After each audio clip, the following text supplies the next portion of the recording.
Саламатсызбы, анда эмесе сабагыбыздан уланталы. Демек биз өткөн сабакта div блогун түзүп, аны так ортого жылдырганбыз. Эми ушу div блогунун ичине биз таблица түзүп, баштапкы каркасын түзөлү сайтыбыздын, барагыбыздын.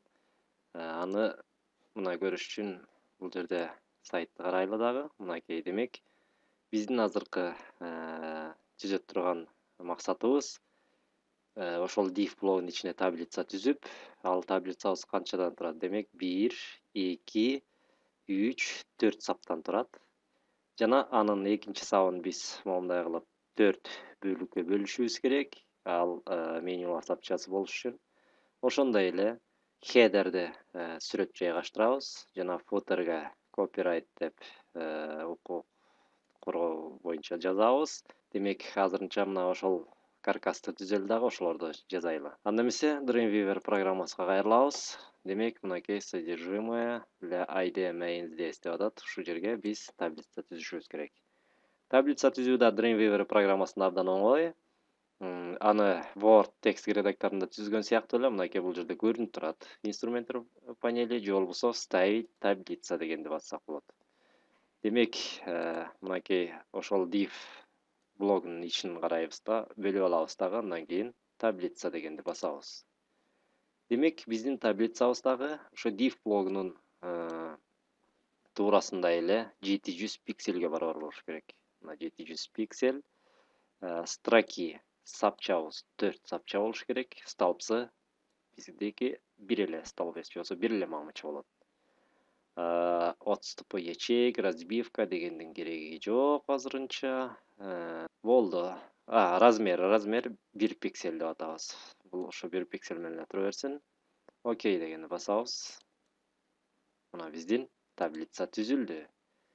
4 сапчадан туруп атат.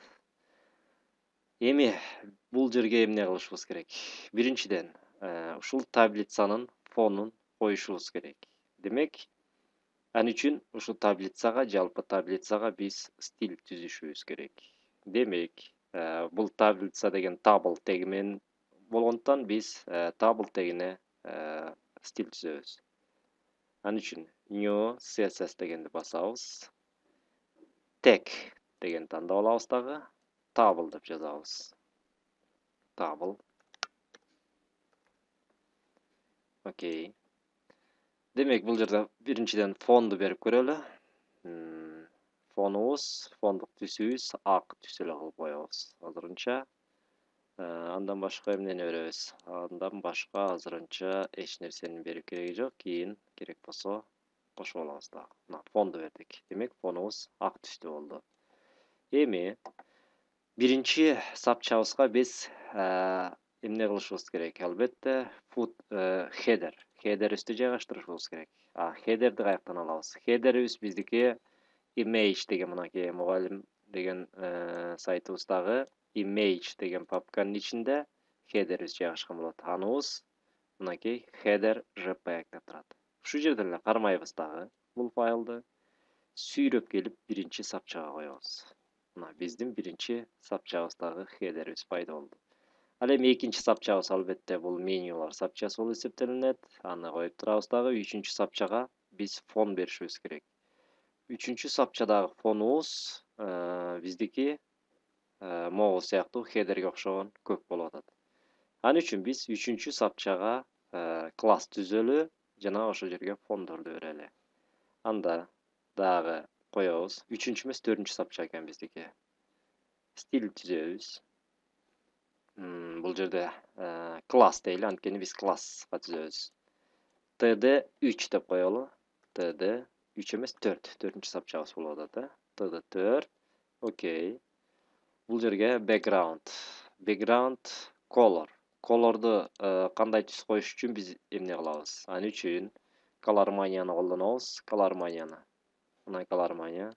Бул жерде бир функциясы бар. Биз керектүү түстү алыш үчүн ошо colormania'нын жардамы менен пипетка деген бар. Ошо пипетканын жардамы менен басабыз дагы кой бербей туруп ошол түскө алып келебиз. Мына бизге мисалы үчүн моундай түс керек. Же моундайын алалы, мейли, көгүш түсүн алалы. Мынакей. Демек, ушул түсүбүз ондай болгон мааниге экен. Ушуну copy дейбиз дагы. Могу жерге алып келип, ошол түстү коебуз. Ставить. Мына, демек, ошол түс пайда болот. Окей. Дейт турган болсок, эми бул классты түзгөндөн кийин биз жанагы 4-чү сапчабызга барып, ошол классты кошушубуз керек. А классты кантип кошобуз? Ал үчүн барабыз дагы ошо тднын ичине курсорду коебуз дагы. Пробелди баса турган болсок, автоматтык түрдө мондай бизге подсказка берет. Ушул жерден биз класс дегенди тандап алабыз. Жана td4 деп мына бул жерде чыгып турат классыбыз. Ошо td4 дегенди коебуз. Мына эми кое турган болсок, биздин классыбыз түзүлдү. Эми ошо td4ке дагы өзгөртүүлөр киргизели. Ал үчүн мына ошо td4 дегенди бөлүп алабыз дагы. Бул жерден калемдин басабыз. Бул жерден типти коелу. Башкача айтканда, биздин типибиз ошо шрифти, ичиндеги шрифт кандай болуш керек? Core new. Ушуну коелу. Анткени биздин сайт боюнча, мынакей карап көрөлү. Эң астындагы шрифтибиз ошо Core new менен жазылган болуп атат. Демек, Core new деп коебуз дагы. Size 12, даже 10 болсо керек эле, 10. Ошондой эле бул жерден эмнени дагы түздөйбүз? Block деген жерден text align, center деп коебуз, так ортосуна. Болду, башка эч нерсенин кереги жок. Окей дейбиз дагы, мына так ортосунда турду. Эми бул жерге биз жазып коебуз. Copyright. Бул жака жазсак болот же бул жака жазсак болот, айырмасы жок. Copyright, right. 2014 деп коелу. By кимдики? Жунус Алиев. Мисалы, сиздер өзүңүздөрдүн фамилияңызды жазасыздар. Касымбек. Болду. Демек, мынакей түштү биздин copyright.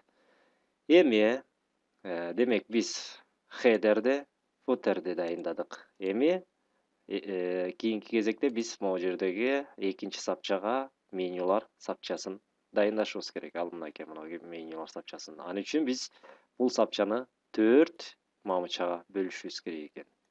А мамычага кантип бөлөбүз? Демек, ошол сапчага келебиз дагы. Ушул жерден эле электрон чыкканда оң баскычын басабыз дагы. Таблица дегенге кирип, разделить ячейку деген бар. Ушуну тандап алабыз. Берден rows, анан columns деп турат. Rows деген бул сапчаны бөлүү, а columns деген колонкага же болбосо мамычага бөлүү. Ушул жерден биз 4 мамычага бөлүшүбүз керек. 4 дейбиз дагы, columns дегенди тандайбыз. Окей. Мына биздин 4 мамычага бөлүндү. Бирок биздин мамычаларыбыз туурасы ар башка болуп калып атат. Ал үчүн бул мамычалардын баарысын бирдей аралык кылыш үчүн ортолорун, же болбосо бирдей тууралыкта кылыш үчүн биз дагы бир класс түзөлү. Демек, аныбызды эмне деп атап коет? Бул жерде мынакей new CSS дегенди дагы басабыз. Класс түзөбүз. Бул жерден tag деп коебуз дагы. Tag эмес, класс деп коебуз дагы. td, мисалы, меню деп коелу. td меню. td меню. Окей. Эми бул жерде эмнесин коебуз? Албетте, блок дегенден биз, box дегенден width. Width'те же болбосо тууралыгын биз 160 пиксель кылып коелу.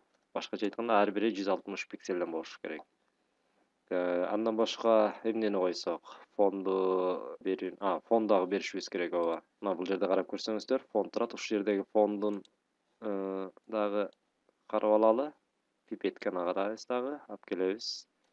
Демек, мына фондук түсүбүз могул экен. Copy. Кайра бул жака кайтабыз дагы.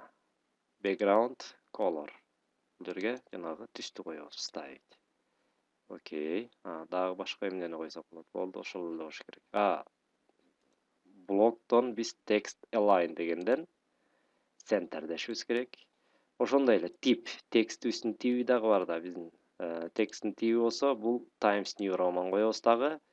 Size 14 деп коебуз. Style bold. Range normal. Wage дегенде биз bold дегенди коебуз. Bold дегенибиз жирный дегенди түшүндүрөт.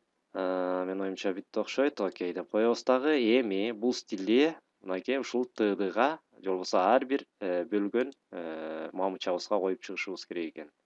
Демек, жанагындай эле td деген жанына коебуз дагы. Мына класс td меню дегенди коебуз. Ошондой эле бул жерге дагы.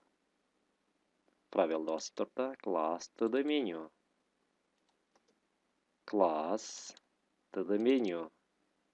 Жана бул жерге коебуз. Класс td меню. Мынакей биздин түзгөн стилдерибиздин баары могу жакта чыгып турат моундай болуп. Жана бул жака жазышыбыз керек. Биринчиси карайбыз. Негизги жүктөп ал, автор, байланыш. Демек, биринчисин жазабыз. Кыргызчага отурабыз клавиатурабызды. Жана бардыгы чоң тамга менен жазылат. Негизги и экинчисин жазабыз. Жүктөп ал, үчүнчүсү автор, ал эми төртүнчүсү байланыш. Менин оюмча болду окшойт. Эми сактайлы буларды. Файл сохранить. Жана стилди дагы файл сохранить. Жана текшерип көрөбүз эми. Индекс дегенге коебуз дагы кайра. Анан предпросмотр Chrome.